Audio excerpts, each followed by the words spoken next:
Hello, this is Chris Roshna, 24K on Twitter. Please subscribe to the channel. We appreciate positive comments and, of course, thumbs up. This is the Kwilt 3. So what you can do is use this little box, hook it up to a hard drive or memory sticks, and turn it into your own personal cloud. Save photos, files, and other videos to your hard drive at home or your office. Just needs a little tunnel through your gateway. It helps you set all that up. Gives you a free app. You can access it through the Mac, Windows platforms, Android, and iOS. So the kit inside includes a little box, setup information, 1, 2, 3 to get started. This is the box. So this is the third iteration of what they have. Here's your input ports here. You can put memory sticks in there.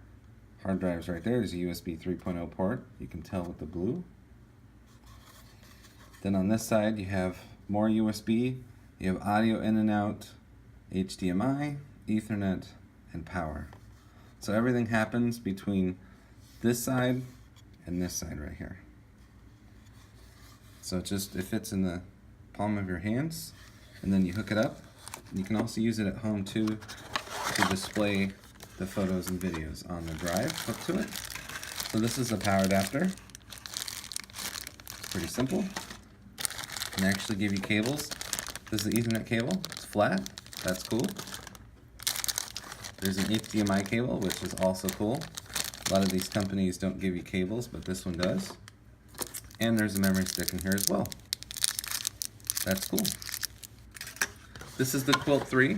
There's also a Kwilt 2 and the original Kwilt box, but we're excited to give this 1.5 gigahertz USB 3.0 enabled with 5 gigahertz Wi-Fi Kwilt box 3 a test. This is Chris Roshna, 24K on Twitter.